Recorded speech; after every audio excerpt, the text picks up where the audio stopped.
Thanks to sci-fi, we usually imagine extraterrestrials as smart beings with huge heads walking on two legs.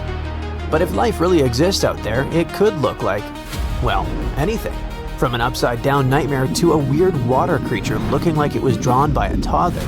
But we don't need to travel across the universe, just back in time. Because a long time ago, Earth already had a creature like that. This is the story of the Tully monster, one of the most bizarre creatures that scientists still can't explain. Around 310 million years ago, Earth was a drastically different place. Today, our continents are scattered like pieces of a broken plate, but back then, during the Carboniferous period, the planet had one supercontinent, Pangaea. That was more than 200 million years before a T-Rex was chasing down a Triceratops. Huge areas were covered in warm, shallow seas and swampy coastlines, with thicker air and higher oxygen levels. Oceans were filled with creatures that never made it past evolution's experimental phase, like this little guy. At one point, the area that's now Illinois was just shallow coastal waters and muddy shores. Sediment from rivers often buried marine creatures, and sometimes trapped them in iron-rich nodules before they could rot away. That's how soft-bodied animals, which usually don't leave fossils, were preserved in detail at a spot known as Mason Creek. Every single Tully monster fossil we know of comes from this one place. It's entirely possible that these strange creatures were swimming all over the prehistoric world. But this could be the only graveyard that had the needed chemistry to preserve their bodies until we found them. But wait, what exactly is this thing? Well, first off, it was named after Francis Tully, the Illinois fossil collector who first found it and brought it to scientists. And second, it wasn't a monster, that's for sure. The animal was pretty small, usually only about 3 to 14 inches long. It had a soft, swimming torso shaped like a thick worm or a slug without any hard shells or bones. But its front end was both the coolest and the weirdest part. It had a long, flexible nozzle sticking out of its face, almost like a vacuum hose, except at the end of that hose was something resembling a claw. The snout itself wasn't rigid, it could extend and bend, similar to how an elephant uses its trunk, or how an octopus reaches with an arm. So instead of biting prey directly, it probably reached out with its face tentacle, grabbed a snack, and pulled it in. Its eyes were another weird, one-of-a-kind feature. They were positioned on a stiff horizontal bar extending from its head, with one eye at each end. This setup gave it a wild field of view, similar to how a periscope or side-mounted cameras can help you see more. Most animals fall into two groups, vertebrates and invertebrates. Vertebrates have a backbone like fish, dinosaurs, dogs, and us humans. Invertebrates don't, like worms, snails, and insects. The Tully monster is one of the rare cases where scientists still argue what it was. When scientists look at the fossils, they see a pale stripe running down the middle of the body. One group says that's just a gut line, which would put the Tully monster in the squishy invertebrate camp, meaning it was a weird swimming slug. But another group claims that it was a notochord, a kind of primitive stiffening rod that evolves into a spine. If they're right, that would make the creature a vertebrate, a distant cousin of fish and even us. Basically, all of this makes the Tully monster a mix of a fish, a worm, and a crab, something never found since. Based on that soft, squishy body and little stabilizer fins, we know the Tully monster wasn't exactly racing other fish. It wasn't fast like a shark. It was more of a slow-motion cruiser. It probably drifted through the water using that long snout to poke around in the mud for jellyfish, sea cucumbers, or maybe even some rotting stuff. Despite its scary-looking claw and eyes, we can't tell for sure if it was a predator. The Tully monster was pretty well adjusted, so we don't know why it went away. If we look at the fossil record, this creature had disappeared way before the massive extinction events wiped out the dinosaurs or the earlier marine life. There wasn't an asteroid or a volcano involved. Perhaps it vanished because its home wasn't the same anymore. Remember, the Carboniferous period was a wet, swampy world. But as time went on, Earth's climate shifted. Tropical estuaries dried up and the chemistry of the water changed. this probably caused Tully's specific playground to disappear. As far as we know, the monster left no genetic heir. Usually, if an animal goes extinct, it leaves behind a cousin or a descendant that evolves into something else. Dinosaurs left us birds. Ancient fish left us, well, modern fish. But the Tully monster remains unique. There's nothing alive today that looks remotely like it, and that's exactly why scientists are still pulling their hair out trying to classify it. We aren't confused because we're missing the pieces. In fact, we have over 2,000 fossils. We're confused because we have nothing to compare it to. And who knows, oceans are largely unexplored, so we might run into some new creature eventually that will add new pieces to the evolutionary puzzle. The Tully monster might be the captain among the weird prehistoric swimmers, but it definitely wasn't alone. If we look back at the fossil record, especially during the Cambrian and Permian periods, we'll find a whole gallery of evolutionary experiments that look like they were designed by a committee of ETs. For example, we had hallucigenia, our upside-down creature. When scientists first found fossils of this tiny worm-like creature, they didn't know which side was up. On one side of its body, they saw long, sharp spines. On the other, they saw soft, stubby protrusions. They assumed the tough parts were legs and the soft protrusions were tentacles on the animal's back. Years later, better fossils revealed it was actually the other way around. The whole animal was put together upside down. The spines were like defensive spikes sticking up, and the softer parts were actually short legs meant to touch the ground. In other words, it wasn't walking on stilts at all. It had been upside down the whole time. Then there was Opabinia. This thing looks like a shrimp that got extremely confused. Most animals are happy with 2 eyes. Spiders have 8, but Opabinia decided it needed 5 for some reason. 5 mushroom-shaped eyes found out on its head, giving it a 360-degree view of the world. And if that wasn't enough, it had a long, flexible nozzle sticking out of its face, kind of like that of the Tully monster. When this animal was first presented at a science conference in the 1970s, the room actually erupted in laughter because everyone thought it was a practical joke. Finally, there was a creature called Helicoprion. At first glance, it looks like a shark. But look at the mouth. Instead of a normal jaw that opens and closes like a hinge, it had something called a tooth whorl. As it grew new teeth, the old ones rotated inward, creating a literal spiral of teeth in its lower jaw. It looked like a circular saw blade embedded in its chin. Scientists spent decades arguing about where this saw blade actually went. Some put it on the nose, some on the tail, until they finally realized it was inside the mouth. All of these creatures, the Tully monster, the upside-down worm, the 5-eyed shrimp, and the buzzsaw shark, remind us of one thing. We think we know what life looks like, but the history of our own planet proves that biology can be stranger than any sci-fi movie. We shouldn't assume evolution follows a straight line toward normal animals like us. Sometimes it takes a detour into the Twilight Zone. Okay, are you ready for an epic fight between 2 prehistoric predators? Well, hang on. Look at this creature. You know it. An ancient shark about 65 feet long that used to swim through the dark waters of the world's oceans and was so terrifying it had no enemies. Well, almost. Scientists have recently discovered the remains of another ancient predatory fish off the coast of Australia, a fish that lived around the same time as Megalodon. It was small, about the size of a dolphin, but it could pose a danger to the infamous shark. How is it possible if this creature was many times smaller? Well, let's take a look. This monster is called Janjucetus, and technically it wasn't exactly a fish. It was a distant relative of the modern baleen whale. Outwardly, it may seem quite cute, similar to that baleen whale I mentioned, but you wouldn't want to meet it in the ocean.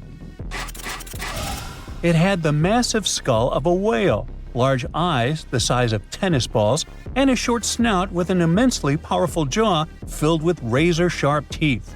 In other words, it was like a shark version of the baleen whale. Janjucetus lived during an ancient period called the Oligocene, which was about 33 to 23 million years ago.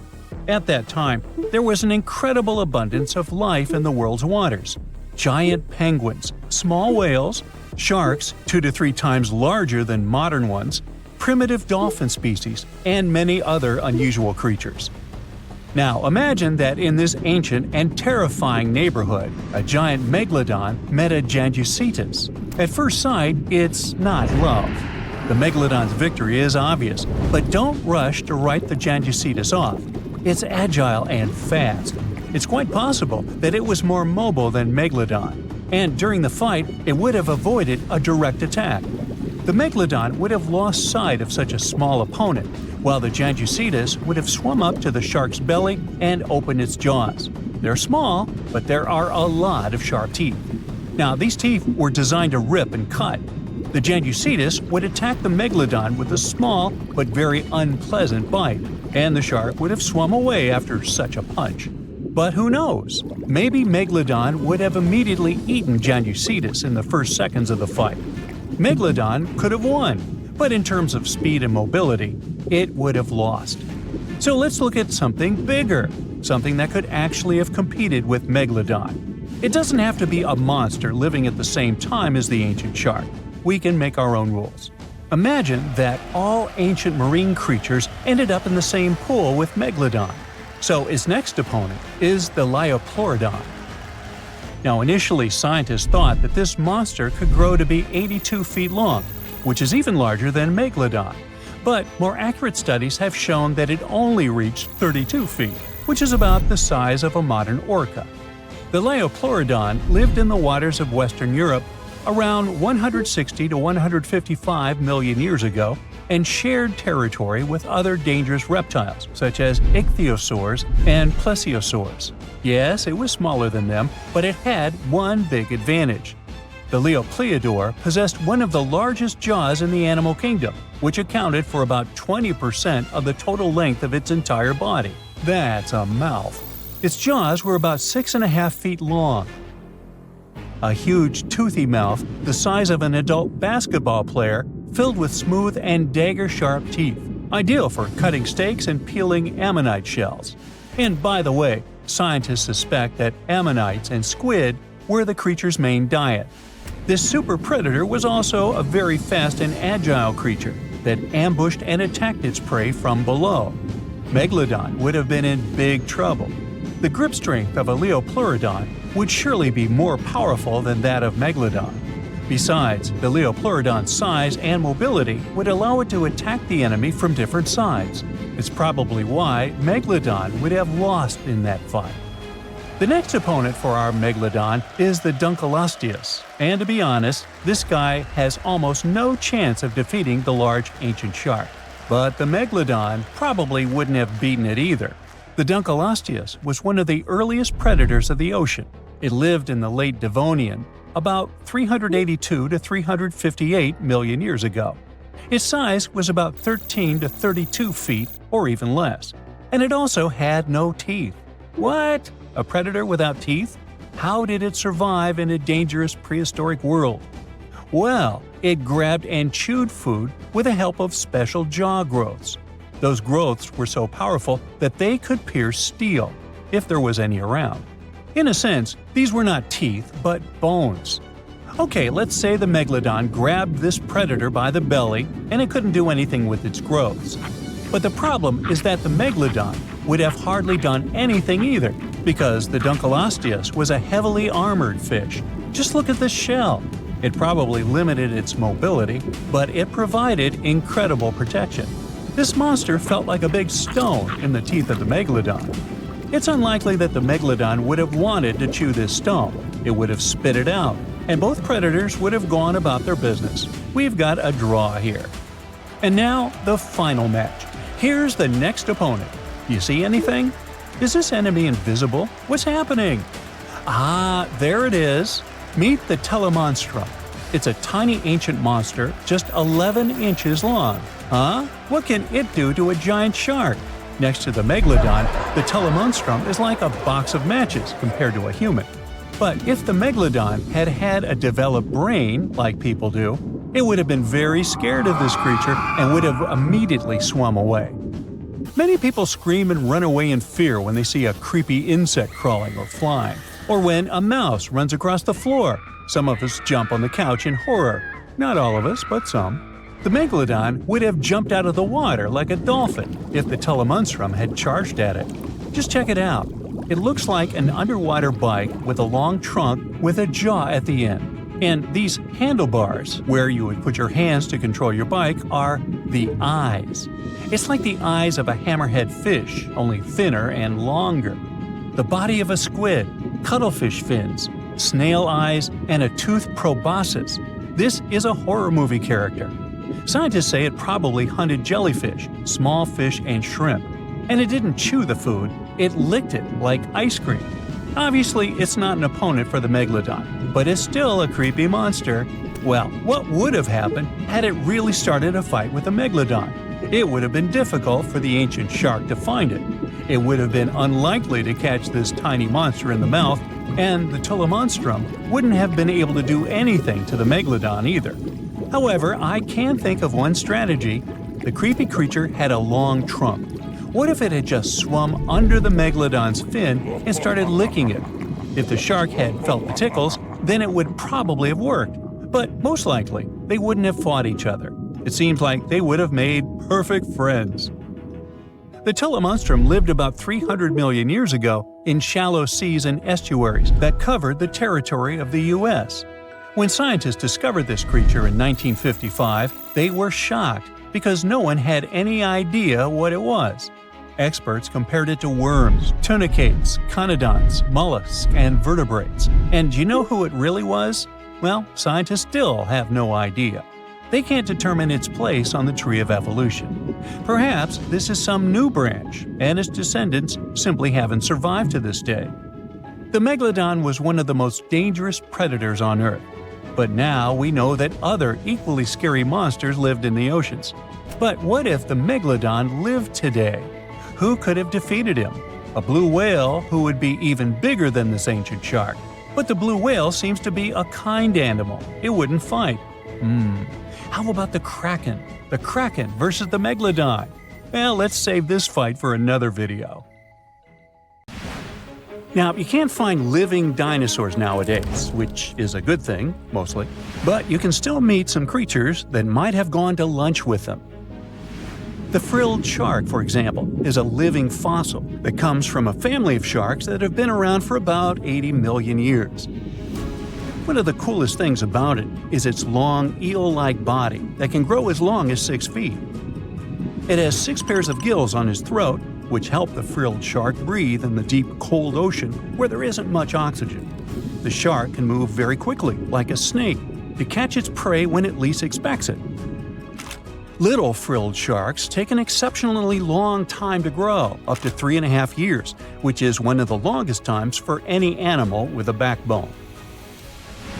The Chinese giant salamander is another living fossil that can tell you what was going on Earth around 170 million years ago. Now, when I say tell, I really mean it, as it can make sounds like hisses, whistles, and barks, and even a noise that sounds like a crying kid. The biggest Chinese salamander found so far weighed 130 pounds, as heavy as 2 Dalmatians, and was almost 6 feet long. Giant salamanders like to be alone. Hey, I want to be alone. And will chase away other salamanders from their space, except when it's time to start a family. During the day, they hide and sleep under rocks. They can make a special substance from their skin that keeps predators away. Now, gharials are reptiles that have been around for about 38 million years.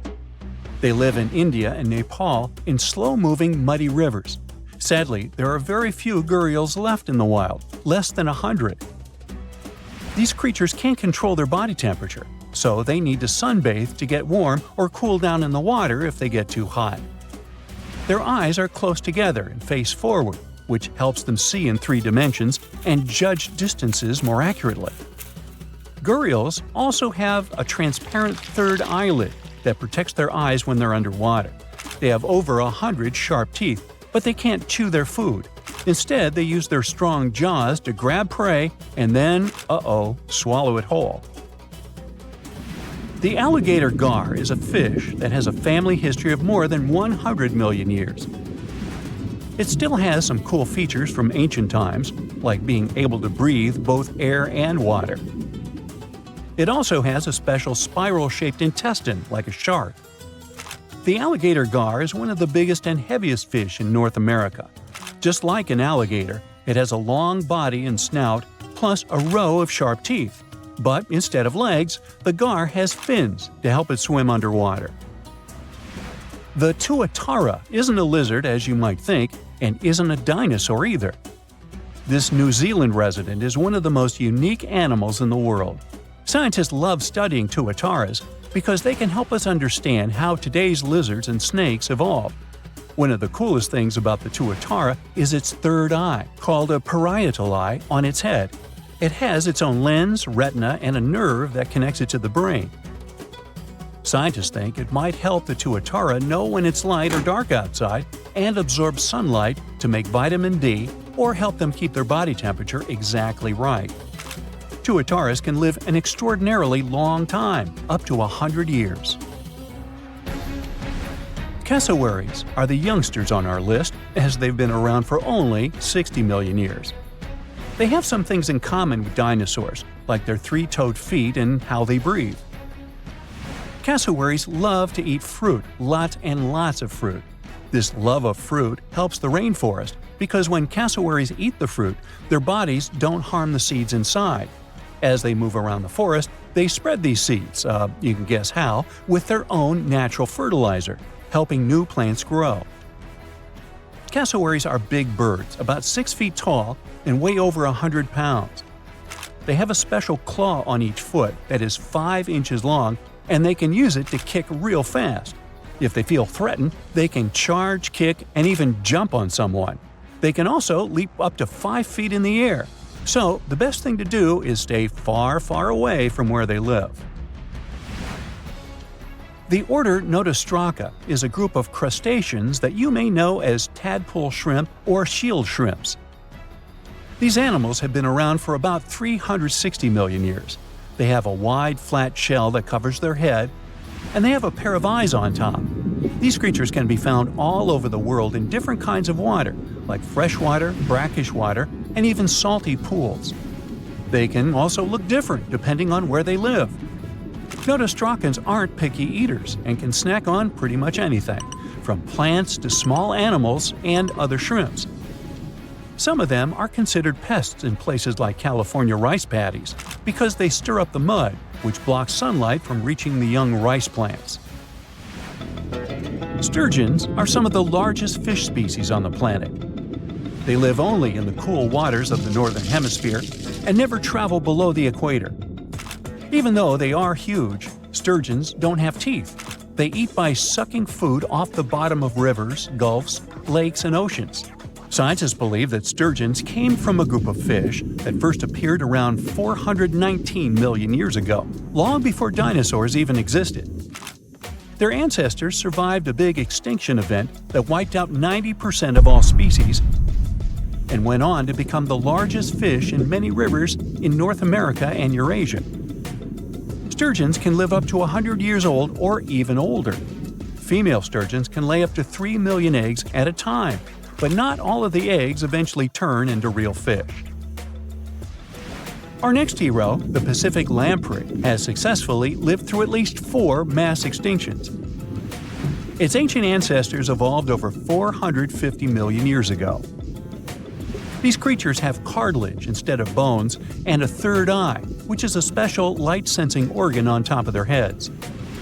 Instead of a regular jaw, they have a mouth surrounded by teeth. They latch onto prey and sup up body fluids like real underwater vampires. And although he wasn't living underwater, the story goes that King Henry I of England might have lost his life because of a lamprey. The English monarch loved this fish so much that he defied doctors' orders to stop eating its flesh. He got sick every time he'd have it, but the lack of bones and the unusual taste made the royal fall in love with it. As a result, he got some scary symptoms from eating lamprey and eventually passed away. Can you say clueless? The elephant fish, also called the Australian ghost shark, has been on Earth for around 400 million years. Even though they're related to sharks, they aren't actually sharks. Instead of bones, their bodies are made entirely of cartilage. These fish have a special shiny tissue in their eyes that can make their eyes look like they change color from yellow to green. Elephant fish can be pretty tough and will fight back if they feel threatened. They like to be alone and usually don't hang out with other fish. Horseshoe crabs also deserve the title of survival champs, as they've been around even before dinosaurs, since 450 million years ago. 4 species are still roaming the ocean from Maine all the way to Mexico. Horseshoe crabs are more like spiders than ticks than they are like real crabs. They have 9 eyes, plus extra light sensors near their tails so they can see really well. They breathe underwater using flap-like gills near their belly, and sometimes they use these gills to swim upside down. Every spring, when the tide is high, these creatures come up to the beach at night to mate and lay their eggs, and you can see hundreds of thousands of them. Deep in the Amazon, explorers just ruined the best game of hide-and-seek in history. They stumbled across a 500-pound snake snoozing in the mud, convinced its disguise was perfect. At first glance, it looked like a famous green anaconda, and then the lab tests came back. The massive predator turned out to be one of the largest snakes in the world, and a brand new species undiscovered for millions of years. The Amazon is one of the most unwelcoming places on the planet.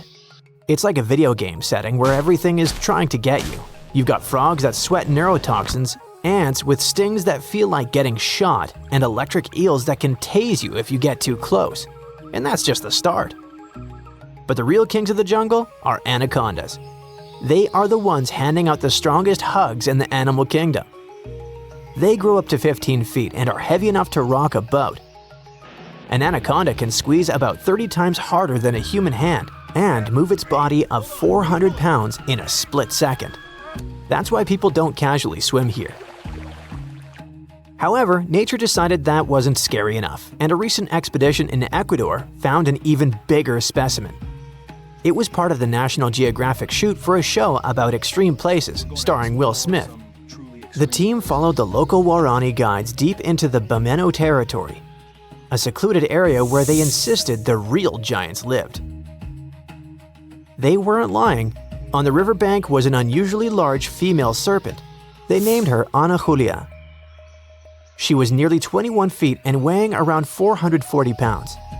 That's the weight of an adult grizzly bear. She stretched nearly to the NBA three-point line, but her weight was what made her unique. Most of us imagine snakes as long, thin garden hoses, but Ana Julia was wider than a human waist. There are a couple of reasons why snakes can get so huge. The river supports a lot of their weight, so they're not hauling huge bodies over land all day. They also don't spend a lot of calories chasing capybaras for miles. When they're hunting, they can set an ambush and wait for hours. Their eyes and nostrils sit on top of their heads so they can stay almost fully underwater and still watch and breathe. Anacondas can also dive. They're able to close the nostrils like valves and stay underwater for almost 20 minutes. They blend in so well that a thirsty deer could be drinking inches away from a snout without even realizing it. When they're resting, they can stay in one spot for more than a day. And because they're snakes, they can eat one massive meal and just doze off for a while. We know the snake is a she because, among anacondas, it's the females that grow this big. This is because of a genetic evolutionary phenomenon called sexual dimorphism. The males are puny in comparison, barely reaching 9 feet. Nature gave the ladies supersized bodies because carrying dozens of baby snakes takes a massive amount of energy and storage space. And anacondas don't lay eggs like most snakes. They give birth to live young, sometimes around 40 at a time. Snakes can keep growing slowly for much of their lives, so reaching Anahulia's size means she's likely a long-surviving elder, possibly even decades old. We can't really tell the age of a snake. They shed their skin, and that isn't something that can be shown on a blood test. However, what really mattered was the DNA test that showed that Anahulia wasn't actually the green anaconda. The DNA difference was a massive 5.5%. That sounds small, but in genetics, it's huge. Humans and chimps only differ by about 1%, so these two snakes are 5 times more different from each other than we are from chimps. Scientists call this a cryptic species. It's a phenomenon where animals look like identical twins on the outside, but are total strangers on the genetic level. Some examples you might not be aware of are giraffes. To us, they all look the same, but genetics shows there are several different species. While scientists were surprised by the DNA results of the big snake, the local Warani guides were not. In fact, they said Anahulia wasn't even the biggest one out there. They reported seeing anacondas up to about 25 feet. If one giant twin went undiscovered, there are probably even bigger ones. However, even a 25-foot anaconda is like a shoelace compared to what used to live here. If we turn back the clock about 60 million years, the Amazon had monsters twice as long. This is the Titan boa. Fossils found in a coal mine in Colombia suggest that the snake stretched between 42 and 50 feet. The creature was long but also unbelievably heavy. While our modern record breaker Anahulia weighed 440 pounds, Titan boa tipped the scales at 1.25 tons. That's 2,500 pounds of weight with a 3-foot wide body.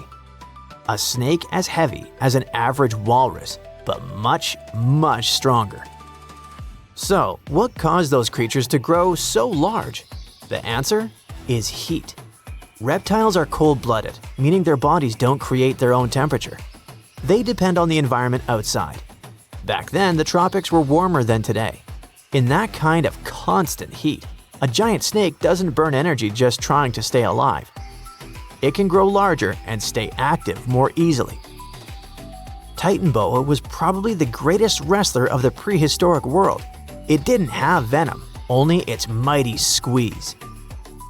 Researchers estimate it could reach 5 times the squeezing power of the modern green anaconda, which is already strong enough to lock down big prey. It had to be that strong because its favorite snack was giant turtles with thick shells. Was it strong enough to take down a T-Rex? That would be a cool fight, but impossible. Titan boa lived millions of years after the non-bird dinosaurs were gone, so they never met. Ancient oceans were home to some gigantic marine snakes. One of the biggest known examples is from a group called Paleophis. Fossils show that some of those sea snakes could grow just as big as Titan boa, around 40 feet. They were nothing like the small, colorful snakes we see today, hiding in coral reefs. The largest ocean snakes alive now, like olive snakes, usually reach only about 6 feet. Paleophis had long, heavy bodies built for warm, shallow seas. Instead of weaving through coral, they likely cruised along coastlines and continental shelves, moving through open water. When you are big, you need big meals, so these snakes were hunting primitive sharks and massive fish. They were also built differently from land snakes. Their bodies were flattened on the sides to cut through the current, and their tails ended in wide paddles to push them forward. Today, those ocean giants are gone, but their distant cousins are still patrolling the water. Modern sea snakes are usually no bigger than a broomstick, but they traded size for a different kind of weapon: venom. Some of them, like the faint-banded sea snake, have venom that is 100 times more toxic than a cobra's. Speaking of venom, the Amazon is full of it. It's home to over a dozen types of dangerous pit vipers like the bushmaster. There's also the Brazilian wandering spider, which is one of the most toxic spiders on Earth, not to mention the Amazonian scorpion. So the question is, what if some of these also have bigger and meaner cousins, just like the green anaconda and its newly discovered northern cousin? If a 500-pound snake had a hidden twin species, who knows what else is hiding out there? Maybe that spider has a cousin with completely different superpowers. Maybe there's a type of caiman we haven't even identified yet. The only thing we know for sure is that the locals swear there are even bigger snakes than Anahulia, so we're probably not far from learning about the next record breaker. The ocean had a king 190 million years ago, and that creature was just the size of a dolphin. But it still kept everyone else in fear. A fossil collector found its relics in the rock at England's famous Jurassic Coast near a place called Golden Cap in Dorset back in 2001. For centuries before that day, people just walked over it and never noticed this treasure. Then, it traveled all the way to a museum in Ontario, Canada. But it was still there until, in late 2025, scientists realized they weren't looking at just another sea reptile, but at something unique, the only known specimen of its species. The find received a nickname, the Sword Dragon of Dorset, and got the attention of the scientific world. Ichthyosaurus, the group this animal belongs to, spent their lives in the ocean, but they don't have much in common with fish. Think of them as the marine equivalent of dinosaurs' cousins. For millions of years, they ruled the seas the way sharks and whales dominate today. But the sword dragon didn't have much in common with those bad guys. This creature stretched just about 10 feet long and had a pretty unusual appearance. Many ichthyosaurs had thick skulls and strong jaws, which were just perfect for crushing prey. Instead, evolution gave our guy an incredibly long, narrow snout attached to a high-speed body. Researchers think it used that snout to slash through schools of fish and squid and to stun or slice prey before swallowing it. And the eyes of our sword dragon worked like giant camera lenses. They pulled in every bit of light available, so the animal could see in places where most predators would be almost blind. And in the ocean, where sunlight doesn't travel very far underwater, it's a huge advantage. Fish, squid, and other prey drifted through the gloom, thinking they had some cover from danger, and our dragon could spot them without a problem. It also had a pretty unusual skull. Most animals, including us humans, have a small bone near the nostril area called the lacrimal bone. Normally, it's nothing special. But on the sword dragon, it had odd little prong-like projections sticking out from it, something paleontologists had never seen on any other ichthyosaur before. In paleontology, those tiny details are everything. They become clues that tell scientists they're not looking at a completely new species that lived millions of years ago. The sword dragon skeleton survived in almost perfect shape and preserved its three-dimensional form, not flattened like many other fossils. Scientists even think traces of the creature's last meal still sit inside its remains. So, one moment this animal hunted fish in Jurassic waters, and the next moment it froze in time, with its final lunch locked inside stone for 190 million years. The story got even more interesting once scientists began studying the bones carefully. Some limb bones and teeth have strange deformities, which means the animal suffered injuries or disease while it lived. The skull also has bite marks from a much larger predator, probably another ichthyosaur. That beast likely delivered the final blow. But the biggest reason scientists care about this animal so much is that it fills a massive gap in the fossil record. Fossils from the time period when it lived, around 193 to 184 million years ago, show up very rarely. Before this discovery, paleontologists saw two completely different groups of ichthyosaurs in the fossil record. Older ones before this period, and newer ones after it. But no one knew exactly when or how that change happened. So, the sword dragon enters the story like a missing puzzle piece. This creature looked more closely related to later species that appeared millions of years afterward. That means the big evolutionary shift in ichthyosaurs likely started earlier than scientists thought. Now, let's leave the ocean and jump to a completely different landscape. One that once baked under the brutal sun of the Sahara. Around 95 million years ago, a predator walked there that looked just as strange as the sword dragon, but it chased prey on land and in rivers instead of the sea. The scientist who led the discovery described this animal as a hell heron. It stretched as long as a school bus and weighed several tons. Its skull had long crocodile-like jaws filled with conical teeth, so it could easily grip slippery fish for lunch. But the really weird part was a crest on its head shaped like a curved blade, a scimitar.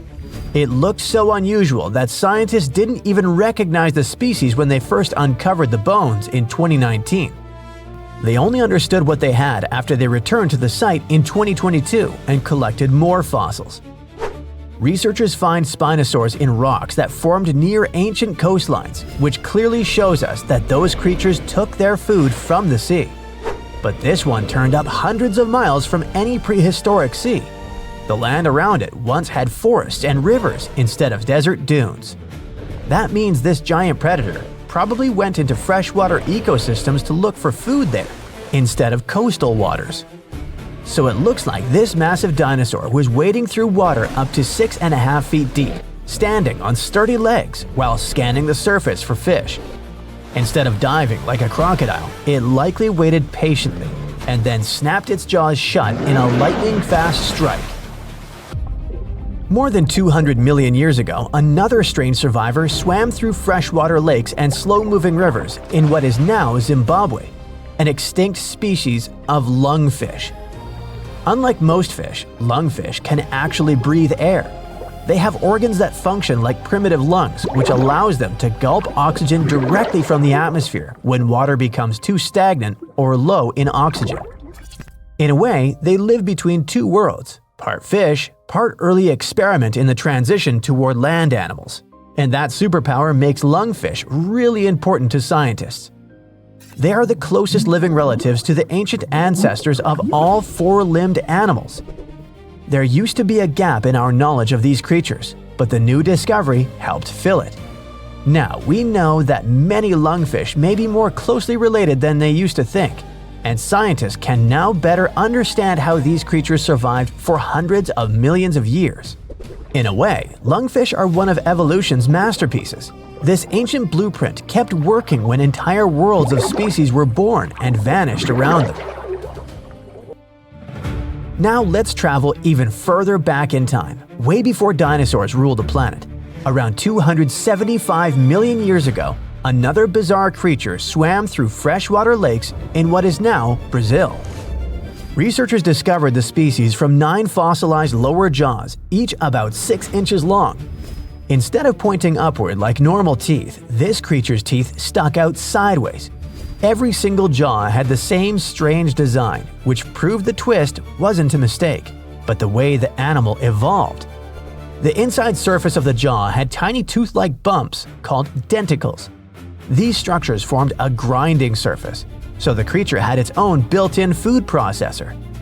Scientists think it used that unusual mouth to chew small invertebrates, or maybe even plant material. That's a pretty unusual diet for an animal whose close relatives were mostly carnivores. And speaking of its family, this bizarre creature belonged to an extremely ancient lineage called stem tetrapods. Those were early four-limbed vertebrates that gave rise to modern reptiles, birds, mammals, and amphibians.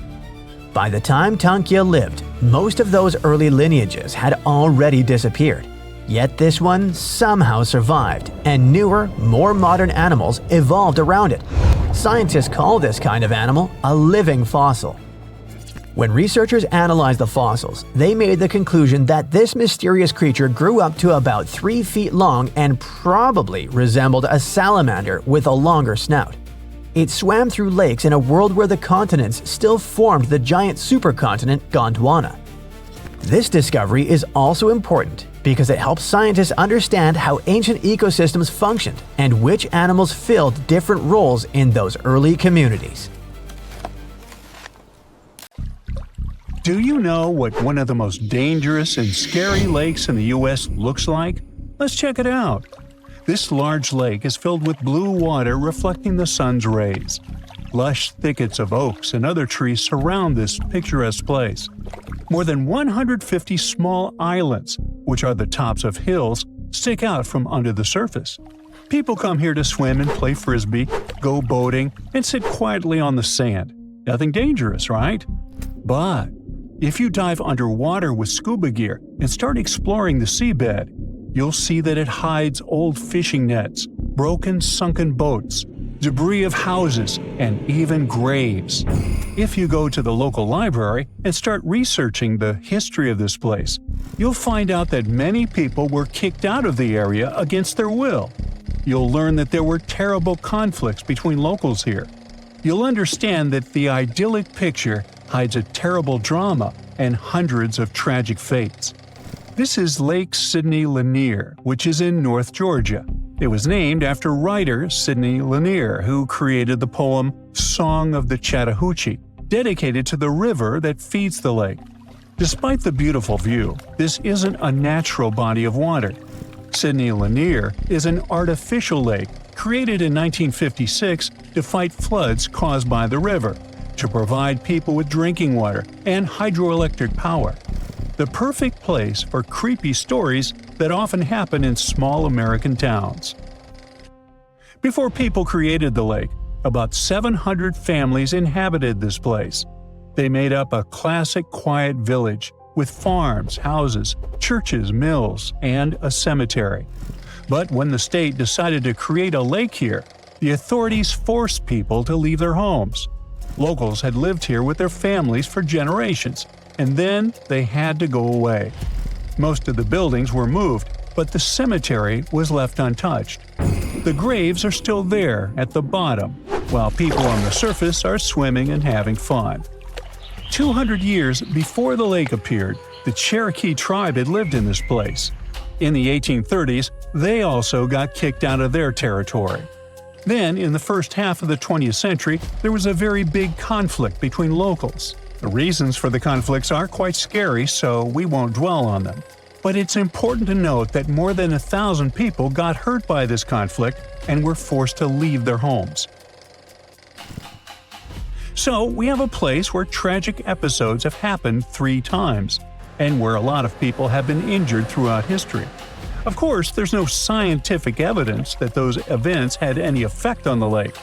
But if we talk about spiritual, karmic plane, then see for yourself. Lake Lanier is considered one of the most dangerous lakes in history. 500 people have drowned or disappeared here since 1956, and almost 200 since 1994. About 11 million tourists visit the shores of the lake every year. About as many people visit the Louvre Museum in Paris. But don't think that accidents happen here because there are too many people there. A few dozen miles to the west, there's another popular lake, Altoona, and the same number of tourists come there every year. But there are almost 3 times fewer accidents there. For some reason, people drown at Lake Lanier, and motorboats often collide. There are no seasons with more or fewer accidents. So the cause of these tragedies may be hidden underwater. Many sunken boats, fishing nets, flooded villages, and graves lie at the bottom. Perhaps when someone dives here, they get tangled in nets, or stuck among debris or bump into rocks. Motorboats may not notice tourists passing by on air mattresses and crash into them. The water in the lake isn't very transparent, which makes it difficult to search for the missing. And then, there's also the legend that spirits inhabit this lake. Locals talk about phantoms who come out of the graves and try to pull the living under the water. Others tell stories about 27 ghosts of those who drowned in the lake over the years, but whose bodies haven't been found. But the scariest legend is probably the one about the Lady of the Lake. In 1958, 2 friends, Delamay Parker Young and Susie Roberts, got into their car. They drove to the gas station, refueled the car, didn't pay for the gas, and went to the lake. The evening started fun, but it turned into a terrible night. The girls drove off the bridge when they were crossing the lake and disappeared. For an entire year, no one knew what had happened to them, but people thought that the lake had taken them. One day, a local fisherman went to the lake to catch some fish and suddenly noticed a body in a blue dress floating near the bridge. It was poorly preserved, so the examination couldn't determine the identity of the person. But many locals were sure that the body belonged to Parker Young. Some people saw that day that she borrowed this dress from Roberts and put it on. But where was the other girl? And why was there no car? A few decades later, in 1990, authorities discovered an old Ford sedan at the bottom of the lake. They extracted the car and found the body of Susie Roberts inside. After this tragedy, locals started telling scary stories about how a transparent Parker Young in a blue dress grabs passers-by by their clothes and tries to drag them into the water. So, what do we have now? 3 terrible events have occurred at this lake over the last 200 years, affecting thousands of people. There's an old cemetery at the bottom of the lake, which the authorities decided not to move. 2 girls drowned there. At first glance, these events are not related to modern accidents. But honestly, we all feel and understand this connection inside. Places with such heavy energy and such a past may influence the present. Some skeptics will argue with this, but let's be honest, hardly anyone will buy a house when something terrible and tragic has happened. Today, Lake Lanier is more popular than ever. Millions of tourists, beautiful views, and picnics. Nothing suspicious, but you should still be careful. Just open the internet and read about the accidents happening there. Those missing people didn't expect their vacations to turn into a tragedy, so be very vigilant if you decide to come there.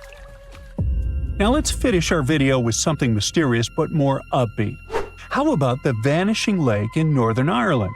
You come there, swim, take cool pics, and decide to come back for a picnic with your friends. You come the next day with your homies, but hey, there's no lake. It's gone. Your friends are so angry. They come all their way there because of a silly prank. You feel like you're going crazy. Well, calm down. You're fine. There was a lake. In fact, it's still there. It just has a curious geological quirk. 3 streams fill this lake, but none of them can flow out. The lake fills up quickly, and then, when it reaches a certain point, it just flushes away, like the water in a toilet bowl. There are gaps at the bottom of the lake that are clogged with peat and debris. They act like bath plugs. But when there's too much water, these plugs fly out and the lake goes underground. So relax and come here another day when it's filling again. The road that leads to the lake is slightly raised off the ground so that people can walk along it. Previously, this road went underwater and reappeared. And don't be surprised if one night you see an old horse-drawn carriage on this road. It does look scary and creepy. Legend says that more than 100 years ago, a carriage with horses was crossing this lake when the water level was high. The carriage sank, and locals have been telling scary tales about the phantom ever since.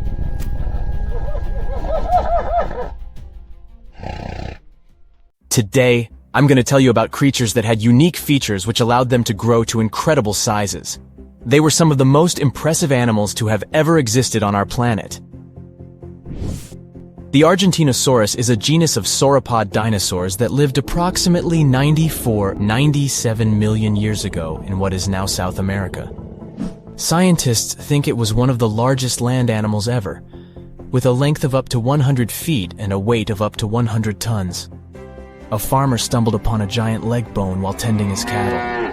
That's how he discovered the first fossils of the Argentinosaurus in Argentina in 1987. Further excavations uncovered more bones, revealing a massive dinosaur that would have dwarfed most other animals of its time. The Spinosaurus, meaning spine lizard, is a genus of theropod dinosaur that lived around 97 million years ago in what is now North Africa. It is believed to be one of the largest carnivorous dinosaurs to ever exist, with a length of up to 60 feet and a weight of up to 23 tons. The Spinosaurus is known for its distinctive elongated sail-like structure on its back. It was likely used for thermoregulation. It also had long crocodile-like jaws that were lined with sharp teeth. This allowed the creature to catch and eat large prey, such as fish, crocodiles, and other dinosaurs. The first fossils of the Spinosaurus were discovered in Egypt in 1912. The sperm whale, Physeter macrocephalus, is a species of toothed whale that is the largest toothed predator on Earth. It also has the largest brain of any animal species. It is found in oceans all over the world and can dive to depths of up to 7,000 feet in search of food. You can easily recognize sperm whales by their massive, block-shaped heads, which can measure up to 1/3 of their total body length. They have dark brown or grayish-blue skin and a distinctive wrinkled appearance. The Titanoboa is an extinct genus of a giant snake that lived approximately 58 million years ago. It is considered to be the largest known snake ever. It could grow up to 42 feet and weighed around 2,500 pounds. The first fossils of the Titanoboa were discovered in a coal mine in Colombia in 2004. This discovery meant a lot because it provided insights into the size and behavior of snakes during the Paleocene era, as well as the overall climate and ecosystem of the time. The blue whale, Balænoptera musculus, is the largest animal on Earth, measuring up to 100 feet in length and weighing as much as 200 tons. These marine mammals are found in oceans all over the world and can live up to 90 years. Blue whales have a long, streamlined body that is usually blue-gray in color with mottled patterns. They have a small dorsal fin and 2 pectoral fins that are about 1/3 the length of their body. Blue whales feed on tiny shrimp-like creatures called krill, and they eat a lot. A single adult blue whale can eat up to 8,000 pounds of krill in a day. The Leadsichthus is an extinct genus of large, bony fish that lived during the Jurassic period, approximately 155 million years ago. It is believed to be one of the largest fish that have ever lived. Some estimates suggest that it could grow up to 55 feet in length. The first fossils of Leadsichthus were discovered in England in the 19th century, and more recent discoveries have been made in other parts of Europe, South America, and Africa. Despite its enormous size, the Leadsichthus was a filter feeder, similar to modern-day whale sharks, and likely fed on plankton and other small organisms. The creature did it by simply swimming with its enormous mouth open, filtering water through its gills. The pterodostro is an extinct species of flamingo-like birds that lived approximately 35 million years ago. They were relatively small birds with a wingspan of about 2-3 feet. And they were known for their distinctive long, narrow beaks equipped with comb-like structures used for filter feeding. The pterodostro lived in shallow bodies of water, like lakes and lagoons, and mostly fed on small crustaceans and other tiny organisms. The animal filtered them from the water using the comb-like structures on the inside of its beak while swimming through the water. The African elephant is the largest land animal on Earth and one of the most recognizable ones. There are 2 species of the African elephant, the savanna elephant, Loxodonta africana, and the forest elephant, Loxodonta cyclotis. You can see them in various parts of sub-Saharan Africa. These creatures can be identified by their large size, gray skin, and long trunks. African elephants can grow up to 13 feet tall and weigh up to 14,000 pounds, depending on the species and gender. Wanna high-five a sea creature? Well, put your hand up for the Tasmanian red handfish. This fish doesn't swim like a fish. It walks. It uses its flipper-like hands to stroll around on the ocean floor. These bottom walkers are disturbed by swimmers and boats a lot. Some people even want to take them home as pets. I think it's better to just give them a wave and swim on by. The vampire squid. Its species name is Vampiroteuthis infernalis, which translates to vampire squid from hell. Oh yes, this vampire squid means to terrify everyone with its name, its dark red color, its spikes at the bottom, and the scary fact that it can basically turn itself inside out. The vampire squid loves putting on a good show, but it's as harmless as a kitten is to humans. It's as if Dracula scared the pants off you, but he didn't have blood-sucking fangs. The vampire squid feeds on food particles from plants and animal matter floating near the ocean's surface. Since they're not predators, they need good defensive strategies, and their vampiric look is designed to ward off large creatures who want to eat them. Turning themselves inside out is a defensive mechanism since the spiky areas in the inner skin are more intimidating. They also shoot out a substance that does not have color, but is packed with bioluminescent particles to distract predators. The vaquita. Going out on a boat off the coast of Mexico sounds like the perfect vacation. The sun, the blue water, the most endangered sea creature. Wait, what? The vaquita isn't dangerous, but don't expect it to stick around to say hello or sign any autographs. It's incredibly shy. This little cow, that's what it means in Spanish, is one tiny sea mammal. With those black markings around its eyes, it looks more like a sea panda to me. Seeing one should make you feel very special. They're on the brink of extinction, mostly because they got caught by accident in fishing nets. It's estimated that there's only 10 left in the wild. The blue dragon. This little creature looks like something out of a kid's fantasy movie. It's called the blue glaucus, casually referred to as the blue dragon or blue angel. It can be found in many places, the Atlantic, Pacific, and Indian Oceans. It's kind of a mollusk and it only grows to be about an inch long. What you think is the back is actually the mollusk's bright underbelly. It regularly floats on its back so that its blue colors help it camouflage with the water's waves. The blue dragon isn't just pretty, it's also smart. It usually feasts on Portuguese man-o'-wars, also known as Physalia physalis. The blue dragon stores their stinging cells for later use, in essence, stealing their defensive mechanisms. When the blue dragon is threatened, it releases those stinging cells it stored, directing them at an enemy to sting them with more power than the Portuguese man-o'-war would have been capable of. As they can store a huge amount of stinging cells, they can be a threat to humans. So, if you find one, don't pick it up. It's best to admire it from a distance. The barrel-eye fish. If you ever wanted to have Superman's X-ray vision, looking at the barrel-eye fish will make you feel like you gained that superpower at some point in your life without even realizing it. The barrel eye has a transparent head, so you can see how their eyes and brain look inside. This magnificent creature lives in the deep sea.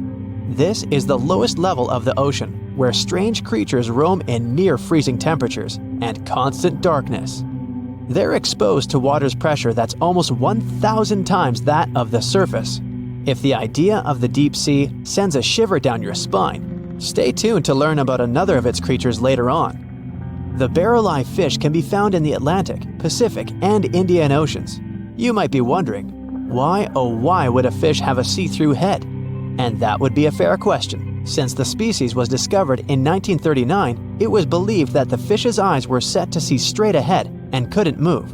So it was assumed that they had tunnel vision. Scientists Bruce Robinson and Kim Reisenbichler from the Monterey Bay Aquarium Research Institute recently discovered that the fish can move its eyes vertically to see through the top of its translucent head, thus noticing if there are predators or prey nearby. The transparent head also allows more light to enter so they can detect prey better. It's believed that the barrel-eye fish eats jellyfish and small fish species. If you dive in the ocean at night, you might be lucky enough to see how orange ball corallomorph blooms in the dark. But make sure to be quick because as soon as you turn on your flashlight to take a good look, it will retract its tubes back into itself. The megalodon. The whale shark isn't the biggest shark known to humans. If the entire shark species were a kingdom, the prehistoric megalodon would be the ruler of the sea. Megalodon roamed the ocean a long time ago. About 15.9 to 2.6 million years back between the early Miocene and late Pliocene eras. While they've long been extinct, people are still amazed to learn about these gigantic sea beasts. Megalodon could reach anywhere between 45 feet to 60 feet in length with jaws more than 6 feet wide. A fossil of a tooth that once belonged to a megalodon measured at 7 inches. Needless to say, I'm pretty stoked that these guys have long been extinct. But there's still some adventurers out there hoping to meet this monster one day. The Dumbo octopus. This adorable creature, or creepy creature, or however you want to see it, is officially called Grimpotieuthis. More casually, it's referred to as the Dumbo octopus, named after the Disney character. Though Dumbo, the elephant, not the octopus, was teased for his big ears, it's highly unlikely that this adorable octopus gets teased by its water neighbors. They are the deepest living octopuses living in the deep sea. and you know how scary that place is. They're only about 8 inches tall and spend their days hovering just above the seafloor eating snails, worms, and other food they find in the current or near ocean vents. There are nearly 17 species of Dumbo octopus, and they all have differences in height, color, and body parts. If you can't get enough strange animals, you'll be glad to learn that the deep sea has barely been explored by humans. So keep an eye out. There are bound to be more fascinating animals discovered in the deep in the future. The sea angel. These creatures might look and sound pretty cute, but their diet is far from sunshine and lollipops. Their favorite food are sea butterflies. They lay mucus traps for them and wait in ambush. The squat anemone shrimp. This shrimp is tiny, only 0.5 inches. It's also known as a dancer shrimp because of its peculiar behavior. When agitated, it raises its bottom above its head and does a little dance. Divers also say it readily jumps on their hands and cleans them. The coconut crab. This guy may look pretty creepy, especially when the sun goes down. Mature coconut crabs are around 3 feet in length. Their preferred foods are coconuts, but they can also hunt down lizards and even large birds. The slender snipe eel. Slender snipe eel is a slim and long creature that's still a mystery for marine scientists. It's 4 feet long and it has at least 750 bones in its spine, which is much more than any other animal in the world. The sea pen. Sea pen is 7 feet long and it has a lot of varieties, but most of them look indeed like a pen or a quill. The similarity is even more striking when the animal has a water-filled bulb that anchors it to the floor. The Persian carpet flatworm. This creature looks indeed like a carpet, despite being very small by comparison. It's only 4 inches long, able to become both male and female. It doesn't really mate with other flatworms. Rather, it fights them for the right to bear posterity. The flamingo-tongued sea snails. Tourists love these extraordinary snails for their pretty colors, thinking it's a shell, but in fact, the shell is quite dull and hidden underneath colorful soft tissues. They eat softer, toxic parts of corals and store their toxins to protect themselves. Think you know what lurks in the depths of the ocean? While nearly 95% of our oceans haven't been explored yet, it's hard not to let your imagination run wild. But thanks to brave explorers, deep-sea cameras, and awesome archaeologists, we do know about some pretty incredible sea creatures living in our waters today, and millions of years ago. From the 9-foot spider crab to the 60-foot prehistoric megalodon, these sea dwellers come in all shapes and sizes. But let's focus on sea creatures famous for their huge size. Can you guess which living species of whale is the largest? Well, it's not the orca, but that's a good guess. The orca is a toothed whale that can grow to anywhere from 23 feet to 32 feet, which is slightly smaller than a school bus. How about the narwhal? Nope, they're not the biggest either. These unicorns of the sea live mainly in Arctic waters and only grow 13 feet to 20 feet in length, and that's including their 9-foot tusk. Tired of guessing? Okay, I give in. The largest whale that still exists today is the blue whale. At a jaw-dropping 82 feet to 105 feet, the blue whale is not only the biggest whale we know of, but is currently the largest animal to have ever lived on Earth. Seriously. These animals are bigger than a T-Rex, and even the prehistoric megalodon. If you were to put a blue whale next to a school bus, it would look like it could swallow it. Think about that. According to National Geographic, a blue whale's tongue can weigh the same as an elephant. And their hearts can weigh as much as a car. That doesn't even sound possible. It's no wonder these giants need to eat about 4 tons of krill every day. While there aren't too many animals living today that can compete with the blue whale's epic proportions, there is an entirely different species that is a good contender, and it's not quite what you would expect. It's a jellyfish. No, I'm not talking about the little jellyfish that wash up on the shore and ruin a perfectly good day at the beach. I'm referring to the lion's mane jellyfish, the biggest jellyfish around. This invertebrate can grow up to 120 feet long. They also come in different gorgeous colors like red, purple, or even shades of orange. As if their length wasn't impressive, the lion's mane jellyfish boast a whopping 8 sets of 70 to 150 tentacles. That means they can have up to 1,200 in total. And here's the giant oceanic manta ray, the largest type of ray in the world. Their wingspan can be longer than a bus. These guys can reach 30 feet in length. They also have the biggest brain compared to body size among all fish. Unlike their stingray cousins, mantas don't have venomous tails. And while the lion's mane jellyfish and the blue whale are yet to be beaten for the longest sea creature, there is one marine creature that can grow even larger in length. The Portuguese Physalia physalis, tentacles and all, can reach a length of 165 feet long, and that's according to mentalfloss.com. While this thing may look a lot like a jellyfish, it's actually known as a siphonophore, and there are hundreds and sometimes thousands of them that are genetically identical. Their long tentacles help the organism catch prey, and its sting is fatal to most animals, even humans in some cases. What's even creepier is that if one of the tentacles comes off the organism for whatever reason, it can float around the water for days before decomposing. Even if it's detached, this tentacle can still sting you. But don't go running out of the ocean just yet. Your chances of being hurt by a Portuguese Physalia physalis sting are pretty slim. However, if you do get stung, the side effects aren't pretty, with welts, stomach cramps, an elevated heart rate, and an upset stomach. While you don't want to go anywhere near these long creatures, they sure are pretty to look at. Check out all those colors. The Shastasaurus is the biggest marine reptile that has ever existed. These predators lived during the late Triassic period, about 210 million years ago. These amazing giants could reach lengths of up to 69 feet and weighed more than 75 tons. This made the Shastasaurus as heavy as a blue whale. And if you could stand this creature up vertically, it'd be as tall as a 7-story building. Despite appearances, the Shastasaurus was actually pretty slim for its size. Its ribcage was only 6 feet across. You'd think that this big guy was chowing down on other dinosaurs, but that's not the case at all. This reptile survived on a diet that consisted of small fish and cephalopods, like octopuses and squids. The Albertonectes is a bright representative of the plesiosaur family, meaning that this marine reptile had a small head on an incredibly long neck and large flipper-like limbs that helped it move through the water.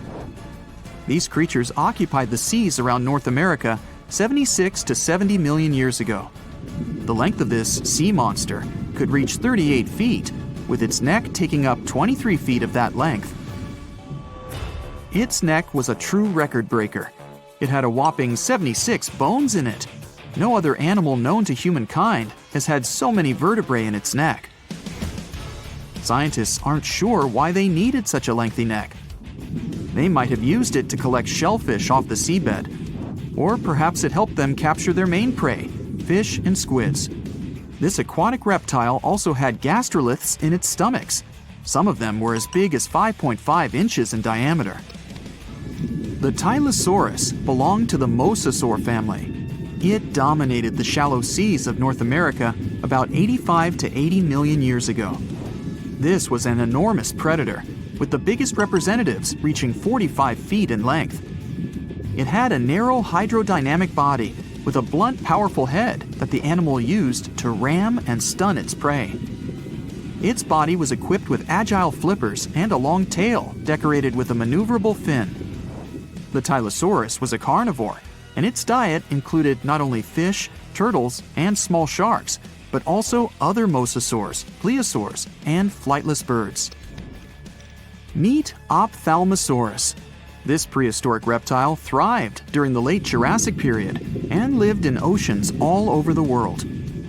Ophthalmosaurus weighed somewhere around 6,000 pounds and grew to approximately 16 feet long, according to newdinosaurs.com. That's about the same length as the beluga whale that exists today. It's too bad these guys went extinct before we had a chance to see them ourselves, as their cartoonish wide eyes and dolphin-like features are pretty darn cute. Of course, the Ophthalmosaurus evolved over time to become ophthalmologists, or eye doctors that we know today. No, that's just a lie. Just testing you. The Mosasaurus is a truly gigantic predator that dominated the seas all over the world about 66 million years ago. According to fossil evidence, some specimens could be more than 50 feet in length. This fact makes the Mosasaurus the biggest marine carnivore of its time. One of the most terrifying things about this creature was its crocodile-like head, decorated with literally hundreds of razor-sharp teeth, neatly organized in 2 rows on both jaws. The thing is that it was pretty challenging for the Mosasaurus to grab its prey in the water. That's why it had all these teeth, plus something special: pterygoid teeth anchored to the bones on the roof of its mouth. This made hunting and holding onto its prey much easier. The Styxosaurus belonged to the plesiosaur family and lived during the late Cretaceous period, around 85 to 70 million years ago. Upon first glance at this dinosaur, you might mistake it for a sea snake, and it'd be an honest mistake. Styxosauruses were about 35 feet in length, but over 16 feet of that consisted just of their long snake-like neck. They had a comparatively small body and weighed approximately 4 tons. Their mouths were full of razor-sharp cone-shaped teeth that they used to catch fish. They didn't need to chew their prey, thanks to the 200 small stones called gastroliths in their bellies that probably aided in digestion. At the same time, some scientists believe that the Styxosaurus used these stones to sink to the ocean bottom in search of particular types of fish. Looks kinda like Nessie to me. In 1969, 2 brothers went fishing on the Altamaha River in the Clark's Bluff area. They cast their fishing rods, ready to wait for some fish to bite their bait, but at that moment, they saw something strange. At first, they thought it was a sturgeon, but then they saw that the length of this sturgeon was about 13 feet, almost as tall as 2 basketball players. Of course, such a size didn't frighten the brothers because some species of sturgeon can reach a length of 24 feet, which is about 3.5 basketball players. Something else surprised them. The face of this creature resembled that of an alligator. The tail was horizontal. It had a triangular crest along its upper body and sharp metal-colored teeth protruding from its mouth. A creature that looked like a dinosaur was quite an unusual phenomenon for the time when Steven Spielberg was an aspiring young director and didn't even think about creating Jurassic Park. So, on that day in 1969, 2 brothers saw something elusive, like Bigfoot or the Loch Ness Monster. They saw a creature that had been the subject of stories for centuries, a creature that is being searched for even today. They met Altamaha-ha. This is a famous and narrow circles monster that lives near the mouth of the Altamaha River in southeastern Georgia. People from the Lower Muskogee Creek tribe talked about it long before the British colonization. In ancient times, there were legends about a snake-like lizard that bellowed and hissed. So this monster has already been elusive for several centuries. But do you know what distinguishes Altamaha-ha from Nessie, Chupacabra, and others? Yes, there are no bad quality photos or videos of Altamaha-ha, but there's a huge amount of evidence from different periods. For the locals, Altamaha-ha is so real that one artist created a detailed statue of this river beast. Of course, it's not accurate because it's based on eyewitness accounts. But you'll probably agree that it would be scary to see such a cute animal in the middle of the river while fishing. Almost all the stories are about a creature without hind limbs, but with front flippers, which swims like a dolphin, has a crocodile face, big eyes, and large, sharp teeth. It's gray or green with a whitish-yellow belly and a bony crest on its crown. And most interestingly, people have seen this creature in different sizes. Of course, when you see an unknown dinosaur-like thing, you can exaggerate its size or estimate it incorrectly, which explains the difference in statements. But there's also a probability that Georgia is home to a big family of Altamaha-ha. One of the first people to see this creature and report it to a local newspaper was Captain Delano. On his schooner Eagle, he was sailing near St. Simon's Island, below the mouth of the Altamaha River, when he saw a creature about 70 feet long, which is almost twice the size of a school bus. Its body was like a barrel, and its head was like that of an alligator. It's possible that the captain greatly exaggerated the size of the monster because of the excitement, but several other people who were with him in the boat confirmed his words. From that moment on, reports of the river monster began to appear more often. Someone saw it flashing along the river. Others saw how it behaved defensively towards people. And some people reported that Altamaha-ha was just basking in the sun. Just imagine its displeasure. Not only fishers met Altamaha-ha. In the 20s of the last century, lumberjacks were crossing the river and saw a huge snake-like monster. In 1935, a group of hunters saw a creature they called a giant snake. In the 1940s, Boy Scouts encountered a similar creature. And in the 1950s, 2 employees from Reedsville State Prison saw it. For so many years, people have been meeting it, and no one has ever managed to catch the monster. Perhaps it's smarter than it looks and always very careful. Maybe people are afraid to touch it. Perhaps they consider it a national treasure and protect it. But one day, there was a case when Altamaha-ha almost fell into a trap. In the summer of 1980, 2 men saw a monster wallowing on a muddy shore. It seemed like it was stuck and trying to get out. The witnesses said that the rough, dark-skinned creature had finally left the shore, dived into the water, and disappeared. Later that year, another man said he had seen something similar. A snake-like large creature with 2 brown humps protruding from the water.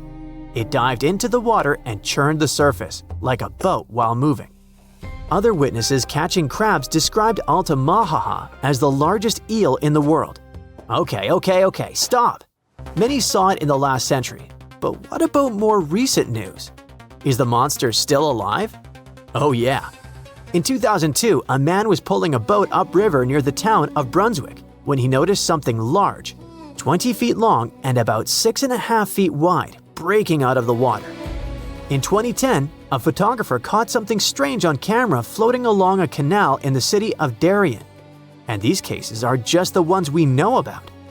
Surely, many people have seen this thing but haven't talked about it in newspapers or on the internet.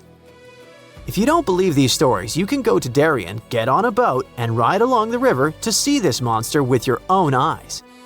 Yes, according to reports, this creature always tries to avoid people. It's very cautious, but all the same, you should not get too close to this water lizard twice the size of a school bus. Go to the Museum of Darien to take a photo of the Altamaha-ha statue. There are also souvenirs with the image of this monster. But let's assume that you or someone else managed not only to take a clear photo of the Altamaha-ha, but also catch it. What is the next course of action? What are you going to tell the world, and how will the world react to it? What will happen to the poor animal, surrounded by millions of flashes from reporters' cameras? Will people make a show out of it or send it to a lab? Fortunately, in 2001, scientists already developed an action plan. This plan was drawn up by Scotland's nature agency, NatureScot, since they had concerns about the Loch Ness Monster. At some point, it became too popular and too many people tried to catch it, so the agency became concerned about saving the life of the famous creature. They showed the Nessie contingency plan that can also be used for any unknown animal that lives in water or on land. According to the plan, if the ancient lizard is captured, scientists should take its DNA sample and just release it back into the wild. Fair enough. The animal will receive the same legal protection as other local wildlife in Scotland. All attempts to catch it will be prohibited. But let's imagine that this is exactly what happens. Scientists receive a DNA sample of the Altamaha-ha, the Loch Ness Monster, or other similar creatures. What could those be? Some ancient descendants of dinosaurs? For example, the plesiosaur looks like a distant relative of these monsters. It's huge and has a long neck and a toothy mouth. What if it managed to survive and reach the Altamaha River? Or it may be a completely new, unknown species that lives in deep freshwater. Some people who saw Altamaha-ha said that it had produced a hissing sound. What if it's some kind of ancient python or anaconda that moved from land to water and grew fins? In any case, it should not be ruled out that it may be some kind of eel or sturgeon. One day, someone saw it, was impressed, and told other people about it with great exaggeration. Everyone believed it and started spreading the story. What do you think? There's a monster hiding in the remote forests, swamps, and rivers of the Congo Basin in Central Africa. It has a long neck, looks like a dinosaur, and is the size of an elephant, or maybe a hippo at least. That's what people who claim to have seen it say. It should have gone extinct millions of years ago, but this Congo's version of the Loch Ness Monster somehow survived. This creature is the Mokele Mbembe, which means one who stops the flow of rivers, and more folks are saying they've seen it lately. European explorers first heard the stories of this creature from the people living near the Congo River in the early 1900s. A German captain even included a description of the monster in his official report from his expedition. The locals told him the animal was of a brownish-gray color with smooth skin, a very flexible neck, and only one long tooth that could be a horn. Some of them mentioned a long, muscular tail like that of an alligator. They also said that the creature lived in the caves, but climbed the shores even in the daytime to find some plants to eat. Locals also believed its favorite snack was a kind of liana with large white blossoms. Some of them even showed the German captain some fresh path the monster left leading next to those plants. And they warned him that Mokele Mbembe definitely didn't like humans and took down any canoe that would sail nearby. Dinosaurs were a real hit in pop culture in the 1910s, and several newspapers in Europe and North America wrote about the dino-like monster from Africa back then.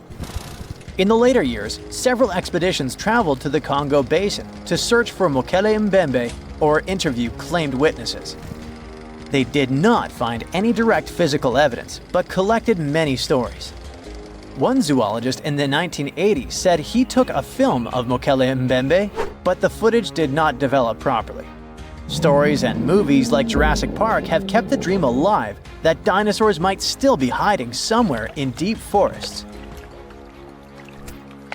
At some point, people stopped reporting sightings of the creature as often, so it almost became a forgotten legend. But it all changed recently, as many people claim to have witnessed the mythical monster with their own eyes. Cryptozoologists, those fans of mysterious creatures, believe it could be a dinosaur that, for some reason, didn't go extinct, related to a brachiosaurus or a diplodocus. This idea comes from how people describe seeing the creature, with a super long neck, a huge body, and a tiny head. They think it might have stayed hidden in the deep forests of Africa all this time. But scientists say that if it really were the last living dinosaur, we would have found some real proof by now, like a photo or bones or something showing it walking around the Congo Basin. Some expeditions that are trying to find proof the monster is real have even used sonar technology to scan the murky waters of Central African rivers and lakes in search of any large, unidentified creatures. Some people even narrowed down the monster's location to a specific remote lake, surrounded by untouched jungle in the swamps. So far, the search for evidence hasn't been successful. The explanation behind all the sightings of the Mokele Mbembe could be the changing ecosystem. More and more human settlements are moving into the huge Congo Basin rainforest.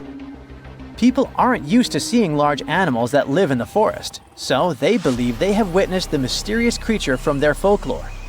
The human brain often fills in the gaps in something we don't know and uses imagination to explain it, especially if there's a ready-made version that everyone's heard of. But still, we can't completely rule out the possibility that there are some new, unknown species of animals hiding in the Congo forests. Maybe just not a missing dinosaur. Another legend, this time Mongolian, says there's a giant worm living deep in the Gobi Desert. Yep, similar to the monster you've seen in Dune. The creature, which is supposedly up to 6 feet long, can spit acid that could melt anything and shoot electricity. They say it spends most of its days hiding underneath the sandy dunes, but likes to come out during the wetter months of June and July. The people in the West first found out about the megaworm of the Gobi Desert thanks to an American paleontologist, Roy Chapman Andrews. This brave man was probably the inspiration for Indiana Jones. In 1926, he wrote about the creature in his book. At the meeting with Mongolian leaders, Andrews heard detailed descriptions of the creature, even though none of them had ever seen it themselves. One of them said it looked like a sausage that was about 2 feet long, with no head or legs. According to him, the worm was so poisonous that just touching it could instantly take your life, and it lived in the loneliest parts of the Gobi Desert. Andrews didn't think the creature was real, but he shared these stories again in another book. And then, stories of the monster spread around the world. In some of them, it's only 1 foot long. In others, it's as large as a human. Some say it looks like a snake, and some describe it as a caterpillar. Some people claim it has wings and can fly, and others think it could be a supernatural evil being without a body. The color of the creature also remains a subject of debate. It could be white-gray, brown, or even bright red. The stories of witnesses are probably so different because the creature doesn't even exist. In 1983, one scientist who was visiting the region heard that an old man had managed to finally catch the mysterious worm. He also found out there was a nest nearby and decided to risk it all and see it. But instead of a scary monster, there was a tartar sand boa inside. Luckily for the scientist, this snake is non-venomous, but it does have gray-brown scales and could match the description of the giant worm. When he showed it to the locals, supposedly all of them said it was the monster they had seen. Big expeditions from America, Britain, and New Zealand came to the Gobi Desert to try and find the creature. Many other adventurers came from all around the world on their own, but found no evidence the monster was real. But many Mongolians are sure the death worm is no fantasy. If you don't believe there's a monster in the Gobi Desert, how about one in Lake Worth in Texas? According to local folklore, there's a part human, part goat creature with scales and long clawed fingers hiding there. It all started back in July 1969, when locals claimed to have spotted this mysterious creature roaming around. The newspapers loved the story and started reporting about new sightings. One article said that the monster jumped out of a tree and landed on some guy's car. Another report claimed that the Lake Worth monster decided to throw an automobile tire at a group of people. Someone even managed to take a photo of the creature, and the newspapers published it. Locals started flocking to the lake at night, hoping to catch a glimpse of the creature, but no one could find any evidence it was real after all. The author of the monster's photograph later said it was most likely someone's prank, because the creature really wanted to be seen. Then, a reporter from the local newspaper received an anonymous letter saying that it was 3 high school students who decided to dress up and scare people. Even despite this, some cryptozoologists think it could have been an undiscovered primate species that walks on 2 legs. We don't know if the Worth monster is real, but it does one good thing and brings together the local community. Every year since 2009, they throw the Lake Worth Monster Bash. Now, if Earth's history were a movie, we humans would only take up the last second of the end credits. Our planet has been around for about 4.6 billion years, but our human story began about 300,000 years ago in Africa. Now, our ancestors had some wild adventures in nature. They could have run into creatures so big they'd make today's elephants look like puppies. The woolly mammoth is a pretty famous animal, sure. His cousin, though, the Columbian mammoth, not so much. This giant used to roam places from Canada all the way down to Mexico. Unlike the furrier woolly mammoths, which hung out in colder places, these animals had shorter hair, resembling huge elephants. They also had incredibly large tusks, like 12 feet worth of spiraling sturdy tusks. And they weren't just for show, they came in handy when facing predators. That includes our ancestors. If you think about sloths these days, you're picturing these adorably slow creatures. They couldn't possibly be in your list of most dangerous animals. Well, their grandparents might have. For starters, we call them ground sloths, and they vary a lot in size. Some were as big as rhinos, and others, like the Megatherium, were as colossal as elephants. Imagine seeing a 20-foot-long sloth which doesn't mind chewing on some meat every now and then, at least in theory. Ever heard of Bigfoot? Well, our next animal kind of looks like him, but is a distant cousin to orangutans. Meet Gigantopithecus, the largest primate to ever call our planet its home. Standing tall at 10 feet and weighing more than 600 pounds, these animals were amazing to look at in real life. Unlike Bigfoot, they weren't constantly hiding. In fact, it's believed they were peaceful and gentle creatures. Sadly, they faded away about 100,000 years ago, mainly because their food sources slowly became unavailable. Those lush, fruity forests they called home eventually turned into dry grasslands.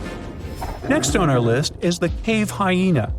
Weighing a chunky 250 pounds and standing 3 feet tall, these beasts were as long as a grown-up lying down. What's even more interesting about these creatures is that they loved hanging out in groups. A pack could be as big as 30 of these animals, which meant they could easily take on even the biggest, heaviest mastodons. Our ancient families would have needed to stay alert around these hungry specimens. Sadly for these hyenas about 20,000 years ago, their numbers started going down. Soon enough, they completely disappeared from the planet. Quick pop quiz. What's called a tiger but isn't really one? It's the saber-toothed tiger. I mean, sure, they belong to the feline family, but they aren't technically tigers. First appearing around 42 million years ago, in July I think, many of their kind were gone before we even showed up. However, early Americans might have bumped into a couple of specimens from this group. If that really happened, it would have been quite the encounter. Think of the biggest wild lion today or the hefty Siberian tiger. These big cats also had some incredible features hidden in their fur. They were good at sneaking around, hiding, and pouncing on mammoths bigger than themselves. Their bite wasn't that strong, but they could open their jaws wide, like twice as much as a lion. And although their teeth were a bit on the weak side, they had buff forearms to pin down their dinner, giving those big fangs a purpose. Not the kind of kitty you'd want to play with. Dire wolves made their debut about 250,000 years ago. They were like the gray wolves we know today, but a lot stronger. While wolves these days stretch out to about 6 feet and tip the scales at 170 pounds max, dire wolves were about 5 feet and about 150 pounds. Found all over North and South America, they had admirable jaws, biting nearly a third harder than their modern counterparts. Also, their favorite snack was horses. But just like many other majestic beasts of the past, they faded away around 10,000 years ago. Now, names can be deceiving. Take the American lion, for example. It's not really a lion, it's more of a panther's big cousin. The other part of the name is correct, though. They did live in America about 330,000 years ago. This feline was no lap cat either. They were at the top of the wildcat pyramid, weighing a colossal 772 pounds. That's like stacking 4 grown men on a scale. Even the mighty African lion would look a tad bit shy beside these beasts. With the muscle to take down a bison, you wouldn't want to accidentally interrupt their dinner. They parted ways with this planet around 11,000 years ago, right after the last ice age. Now, down in Australia, about 50,000 years ago, I wasn't around then, there lurked a relative of the Komodo dragon, the millennia. Experts love to have debates on how big it was. Some say it stretched out to 23 feet. Others think it was just about 11 feet long. Either way, they were basically mega-sized Komodo dragons with a dangerous bite. If you think bears are already big and fluffy now, let's introduce the short-faced bear. While this big creature stood on its hind legs, it towered at 14 feet. With long limbs, they could outrun today's bears, hitting speeds up to 40 miles per hour. These ultra bears sadly disappeared around 11,600 years ago. Now imagine a crocodile. Okay, imagine that same crocodile, only supersized, with sporty legs, doing its thing in Australia about 1.6 million years ago. Well, say hello to the quincana. These crocs were extremely large, reaching 23 feet. And no, they weren't lazy river loungers. These creatures really love spending time on land. They evolved to have strong legs for their chases and razor-sharp teeth designed for slicing, not gripping. When did we stop sharing beaches with them? About 40,000 years ago. The name elephant bird might not sound familiar, but try to picture a bird that stood tall, as high as a basketball hoop at 10 feet, and weighed as much as a small car, 1,500 pounds. Their eggs were equally huge, like 150 chicken eggs bundled up into one. Now, as amazing as these birds sound, there's a lot we still don't know about them. They're hard to study, as most extinct animals are. Still, some recent studies have given us some clues. Scientists have been examining ancient molecules from their fossilized eggshells. It's an awesome piece of evidence, since these birdie shells were thick, preserving precious DNA inside. Plus, there are tons of these eggshell fragments sprinkled all over Madagascar's beaches. Because of these findings, we now know these birds were herbivores and loved eating leaves and seeds. We also know the tiny kiwi bird is its closest living relative. Now, dodos were these amazing birds we also used to share the planet with. They're like distant cousins to Asian pigeons. To give you some perspective, imagine a chunky bird weighing about 50 pounds. Similar to chickens, turkeys, and ostriches, dodos were also the types of birds that couldn't fly. Their wings were small, and they had the muscle strength of, well, a wet noodle. Now, you might have heard the word dodo used as a name for creatures that aren't that bright. Don't get confused, though, by this name. These birds were in fact intelligent. Scientists were able to figure that out by studying their fossils. It turns out that they were good at smelling stuff, unlike most birds that are all about the visuals. These creatures aren't around for us to study anymore, but that might change. One evolutionary biologist is on a mission to fully understand these amazing ancient birds. On that note, she revealed that the dodo's DNA has been completely sequenced. There are even talks about potentially bringing dodos back to life. They would make a nice addition to the lovely beaches of Mauritius, the place they used to call home many, many years ago.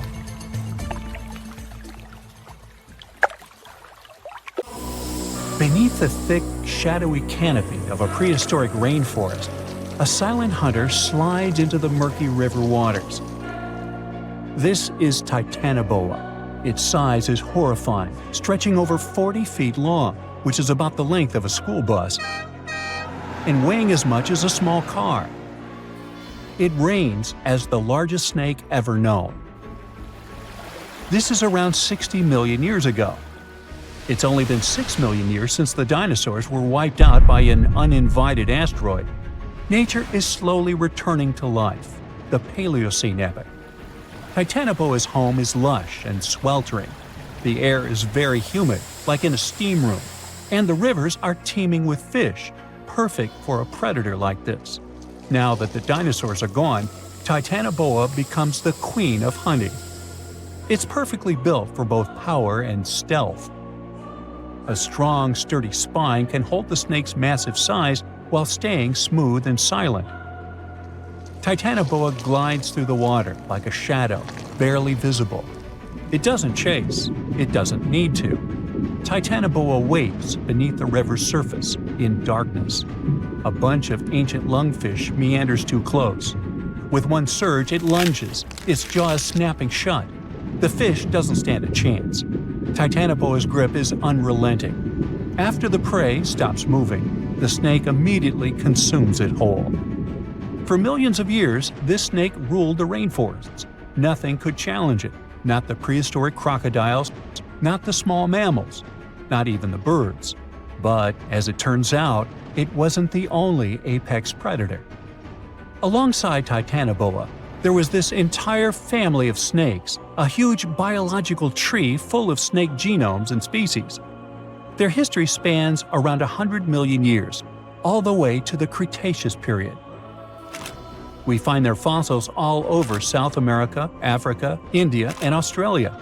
That's because they evolved in the Gondwanan continents. Back then, all of this was one huge landmass, and they lived right in the heart of it.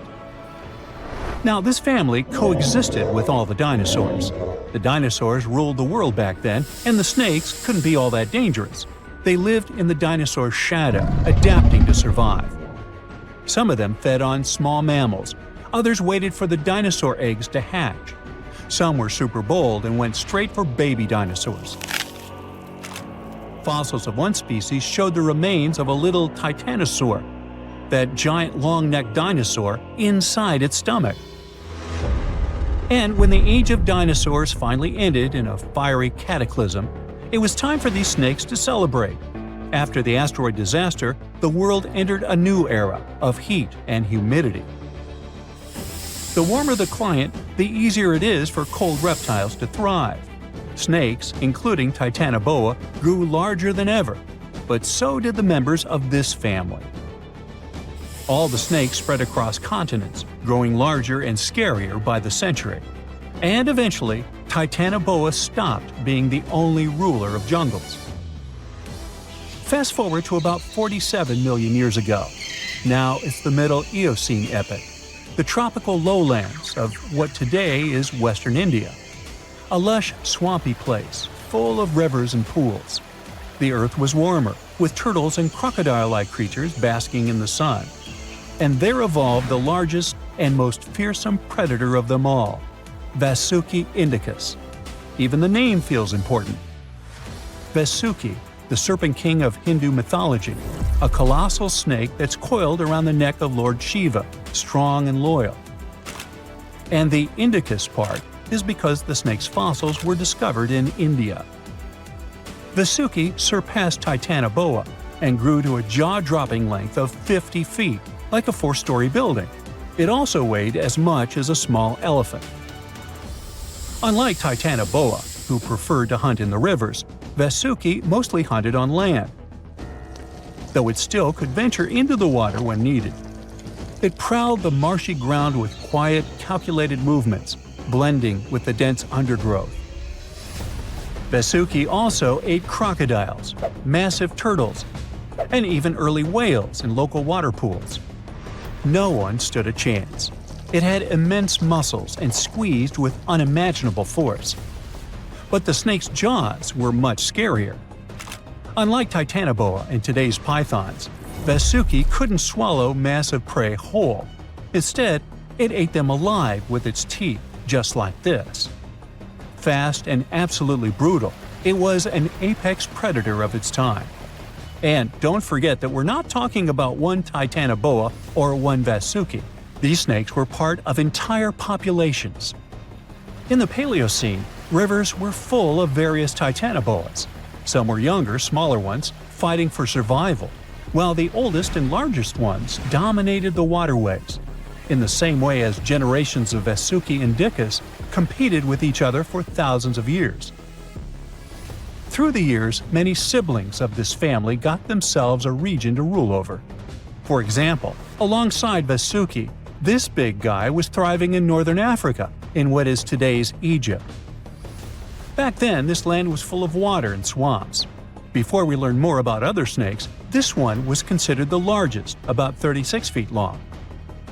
That's still bigger than today's most powerful snakes, like the green anaconda. But then, we reached the Pleistocene epoch, from about 2.5 million years ago to only 11,000 years ago. Modern humans were evolving all over the world, and now the snakes had a new problem, an even worse one than dinosaurs. While we were developing brains, in Australia, there ruled the local king of snakes. Their names also come from legends. That's how indigenous Australians called their mythological rainbow serpent the creator of the world. It's like a problem of a chicken and an egg. Was the snake named after a deity, or did the Aboriginal people create their deity after a snake? Ancient Australians coexisted with those predators for thousands of years. They warned their children how to avoid dangerous spots, passing down stories of the terrifying serpents. In their legends, The great rainbow serpent was shaping the land, rivers, and features of the world. These legends were most likely inspired by the powerful nature of those snakes. If only they knew that these animals weren't even as huge as Vasuki or Titanoboa. Though they were still dangerous, Urlungor was up to 26 feet in length. They preferred the more green and humid parts of Miocene Australia, like waterways with lush plants around the riverbanks. And there was much more potential prey. Urlungor had a thick body as wide as a human thigh. It loved to hunt in what is today the northwest Queensland. Its fossils were found in the limestone of Riverslade. It was a fascinating find. The skull was almost intact, with teeth and everything, which is crazy considering that snake skulls are very fragile and usually don't survive fossilization. Just like snakes before it, Urlungor didn't rely on venom. It was a constrictor, quick and powerful. But at least now these reptiles weren't as brutal. Their hugs quickly caused cardiac arrest in their prey. So the end came rather quickly. Also, they no longer could swallow the prey whole, and didn't have the same sharp teeth as Vasuki or Titanoboa. So both Urlungor and Wanambi had to eat very slowly, just like pythons today. Meanwhile, Wanambi was about 20 feet long. This one had a similar head, so it could only hunt marsupials, reptiles, and other little things that ventured too close. Wanambi's domain was the waterhole. It lay coiled in the shade, motionless, its body blending seamlessly with the dusty earth. If kangaroos and wallabies cautiously approached to drink, they wouldn't even notice the predator until it was too late. The Wanambi snakes lingered in Australia for millions of years. Even when the climate and ecosystem changed, it didn't bother these guys. In fact, they thrived in Australia's cooler, drier regions. Yet, even giants fall. Time moved on, the earth cooled even more, and nature began to change. Wanambi managed to last up to around 50,000 years ago, and could have lasted longer if it wasn't for humans. The same Aboriginal Australians who once feared Wanambi eventually spelled the end for the snake. All these years of being the apex predator, only for the little apes to hunt you into extinction. But that's how evolution goes. Eventually, all the giant snakes disappeared, leaving behind only their fossils and stories like this one. 75 million years ago, North America was full of scary dinos, both walking and flying, and insects the size of birds. But the biggest predator there was something way scarier, a crocodile so massive it could swallow dinosaurs whole. This beast was roughly the length of a school bus, weighed more than 5 tons, and had teeth the size of bananas. Its name was Deinosuchus, which literally means terrible crocodile. And trust me, it lived up to that name. Scientists have found its fossils all across North America, from Mexico to Texas to New Jersey and Montana. It means this monster could live pretty much anywhere it wanted. It wasn't picky. It roamed rivers, swamps, and even coastlines. And when it was hungry, anything that moved was fair game. Fossilized dinosaur bones show massive bite marks matching its jaw pattern. So yes, it actually took down dinosaurs. What's even crazier is its bite force. Based on skull reconstructions, scientists estimate it could crush bones with more power than T-Rex. So if a T-Rex ever got close to the water, it might have ended up as lunch. But Deinosuchus wasn't just a bigger and meaner version of today's crocodiles. It was more closely related to alligators. Recent studies show that it actually belonged to an ancient branch of crocodilians that split off before the ancestors of modern alligators and crocodiles. It was like that weird cousin in your family tree who doesn't quite fit in, but somehow looks like everyone. It had traits from both groups, like salt glands that helped it survive in both freshwater and saltwater. That's rare because most crocs today can't handle salty environments for long. This feature might have been its secret superpower. Around that time, North America was divided by a massive inland sea called the Western Interior Seaway. It stretched from the Arctic Ocean down to the Gulf of Mexico. Deinosuchus could travel across it, sneaking along the coasts and striking anywhere there was food. Still, scientists argue about its favorite hangout spot.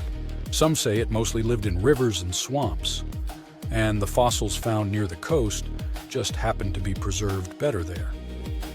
Others think it really did patrol the ancient shoreline, waiting for dinosaurs that wandered too close. Either way, this reptile ruled its world, and the climate of its time helped it thrive. The late Cretaceous was a warm, humid idyll filled with wetlands, forests, and endless food sources. Giant turtles, fish the size of cars, and whole herds of herbivorous dinosaurs gave Deinosuchus an all-you-can-eat buffet. As long as the ecosystem stayed stable, it could keep getting bigger and bigger, and it did. Throughout Earth's history, huge crocodiles have evolved again and again. It's like nature's favorite blueprint for apex predator. Even today, Nile crocs and saltwater crocs are living proof that this ancient design still works perfectly. Some scientists even joke that crocodiles are basically dinosaurs that decided to chill and wait it out. They survived mass extinctions while most other big reptiles vanished.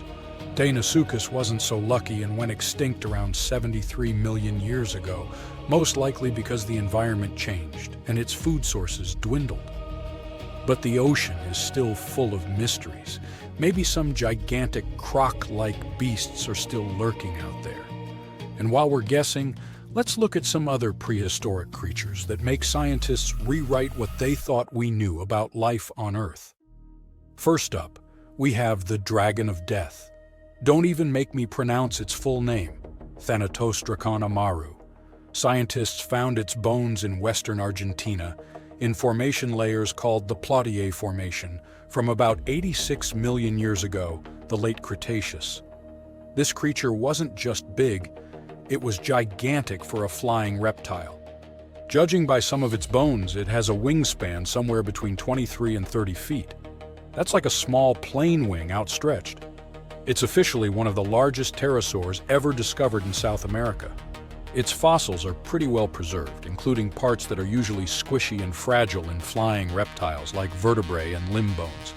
This gives scientists clues not just about how it moved, but about what ecosystems were like back then. Looks like it enjoyed marshy floodplains, big open skies, and plenty of prey below. Our dragon likely used its size to its advantage, either going after small dinosaurs or scavenging. The fact that this massive creature managed to evolve wings capable of flight is just crazy. Next, we've got a creature that looks like a mix of a dino and a skunk to me, Stegosaurus elengasin. Scientists found fossils of this cool guy in southern Chile, among rocks deposited about 75 million years ago. The thing that hits you first, let's hope, not literally, is its tail. Instead of the usual spikes or clubs you get in other armored dinos like ankylosaurs, Stegosaurus had a flat blade-like tail made from fused bones. It looked almost like a weird paddle or frond. Scientists compare it to Aztec ammunition because of that blade structure across the tail's rear half. It wasn't huge, only about 6.5 feet long, but what it lacked in size it made up for in weirdness and cleverness. Its body had armor plates, protective skin scutes, and a skull structure showing features of different dinos. So it was kind of a hybrid in style, which got paleontologists rewriting some of the family trees of armored dinosaurs. Also, the fossil is unusually complete, about 80%, which is rare because armor bones are often damaged or missing. This is super useful for science because it shows us how armor evolved, especially in southern continents. And you definitely need to meet our next hero, a truly bizarre marine reptile that once patrolled the waters of what's now Wyoming, Serpentisuchops fisteri. This creature was part crocodile, part sea monster, and 100% nightmare fuel.